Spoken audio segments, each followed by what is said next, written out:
Cancel culture is a modern form of ostracism in which someone is thrust out of the social or professional circles, whether it be online, on social media, or in person. Our founding fathers established that we should not supplicate to a government to give us our rights, but rather that we already have these inalienable rights ourselves. Like our right to practice religion, travel, our right to assembly, our right to privacy, our right to free speech, our founding fathers would be rolling in their graves if they saw the blatant censorship we're seeing today from platforms like Twitter, Facebook, YouTube, etc. Of course, these platforms say, we're a private platform, and if you want to operate on our platform, you got to abide by our rules, or we will remove your content. This is not a violation of your freedom of speech. If you want to go discuss things that we don't allow, go make your own platform. And so platforms like Parler sprung up and out of the ether into existence. I say Parler specifically because if you haven't heard already, Parler was removed from the Apple and Google Play stores. Every major tech app platform removed them so others couldn't download their application. If you don't see the cancel culture happening right in front of you, then you haven't been paying very close attention. But you should. It's a harbinger of things to come. Now, be very clear. Cancel culture is a dress rehearsal for mass murder. They're seeing if people can be disappeared from social media, and if people accept people being disappeared from social media, then they will accept people being disappeared from the world. When communists get into power, when socialists get into power, they kill us. No kidding, no fooling, and our families are lucky to get away. Yeah, listen, they call it character assassination because it's a rehearsal, right? It's a rehearsal. And the kind of lies that are told about me in the mainstream media, in Wikipedia and other places, are very specifically designed to get crazy people to target me in a violent manner. So, yes, it is a sociopathic dress rehearsal for extermination.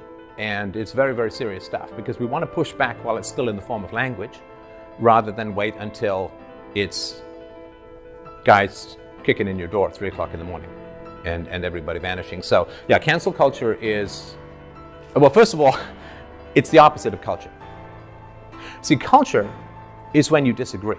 Otherwise, it's a cult. It's just the first syllable, cult, not culture, right? So culture is when we disagree. And we're allowed to disagree because that's what culture is. It's just conformity, otherwise it's just like ants in a row. It's nothing, right? So when you silence people you disagree with, that's the opposite of culture. That's stagnation, that's decay. And there's a murderousness to it. There's a murderousness to it.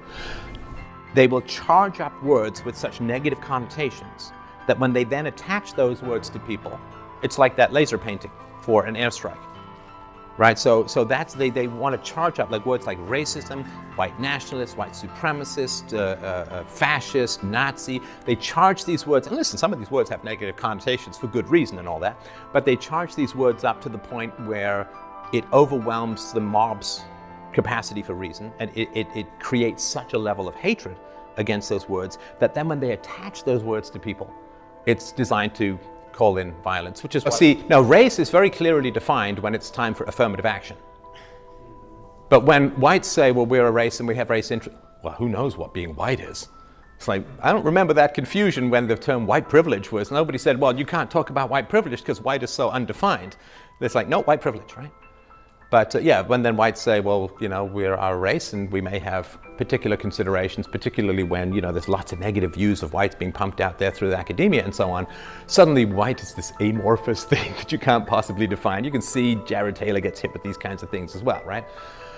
I mean, as far as just you have to stand up and speak the truth, you know? I mean, the alternative to standing up is disaster beyond what we can imagine.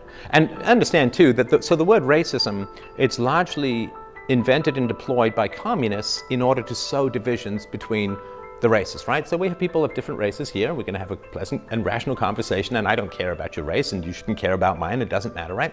But if people can come in and say, well, you see, you have to hate me because of privilege, and I have to hate you because of this, and we have something, we don't have this in common, and we don't have that in common. If they can sow these kinds of divisions, they can create civil war, and they can say, hey, man, capitalism failed.